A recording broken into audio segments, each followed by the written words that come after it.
Welcome back to the NFL Alumni's continuing coverage of Super Bowl 59. I'm Bram Weinstein. We're presented by Pacera, transforming how the world treats pain. Here is Saints rookie linebacker Jaylan Ford. How are you? I'm good.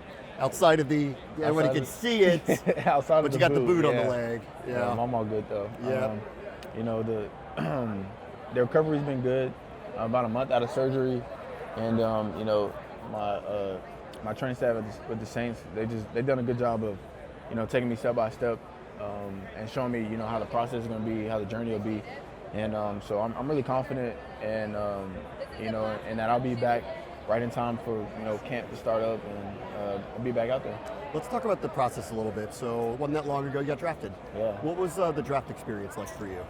So ironically, during the draft process, I was hurt again, or I was hurt previously from I had played through some injuries in college, and so I kind of took that time after we played to try to get healthy, and I ended up having to get surgery on my groin, and so it was a little.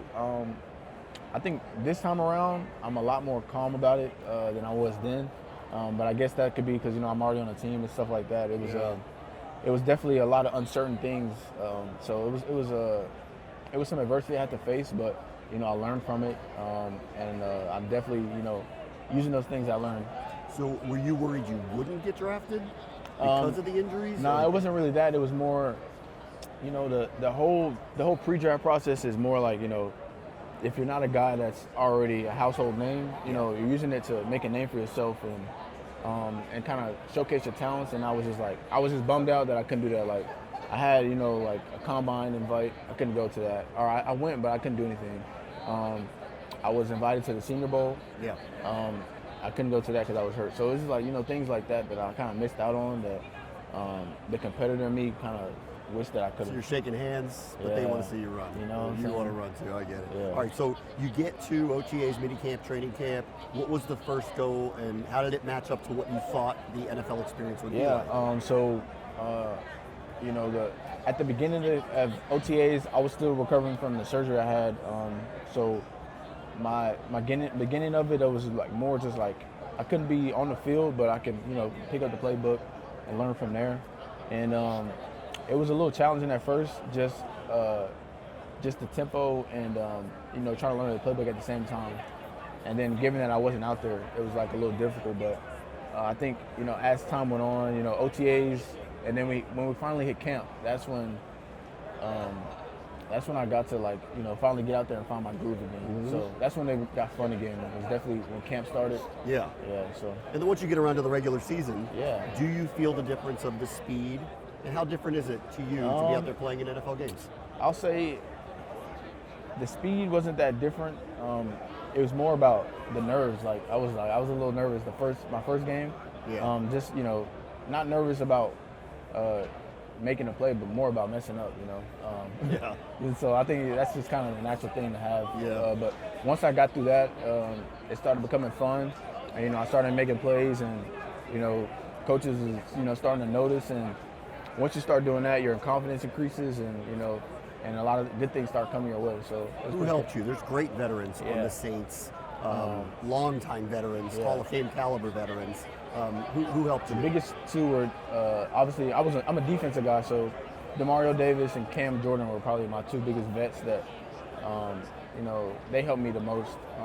There was a couple others in the LB room, but just them two, they've been doing it for a long time, and they've had a lot of success doing it. So obviously, when they say something or when they give you advice, you'll listen to it and kind of take it in. So I'm really appreciative of them guys. Yeah. So you're go by slow, go by fast?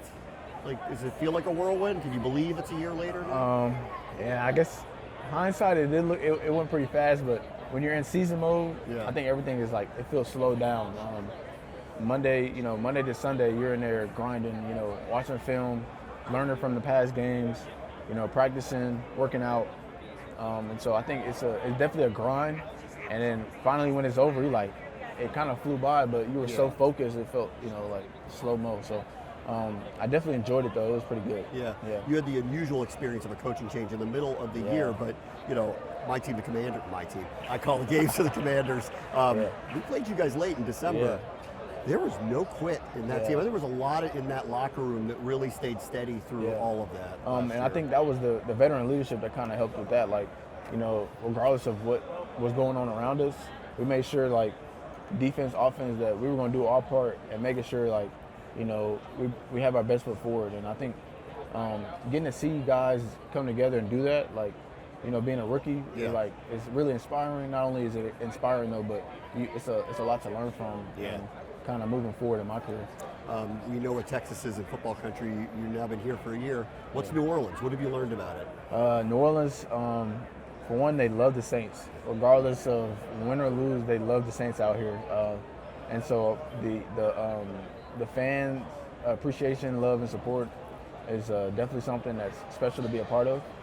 And I come from a football, like you said, football country in Texas. So it's not too different out here. I love the food out here, so watch out. You gotta watch out. The culture though, I love New Orleans, and it's been great to me. Yeah. All right. Last thing. Well, let's finish where we started. The draft's coming up. We're not too far away from it. What would you tell the young men who are about to enter this league through the draft? What would you tell them about your experience and what they can expect in year one? I think the biggest thing I would tell them was, treat it as if you were going out there, applying for a job or having a job interview. I think that's the best way to approach it, because you got to prepare really well for it.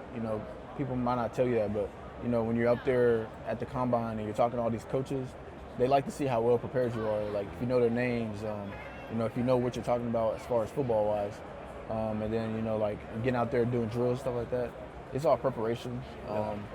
And once you prepare, it makes everything else easier.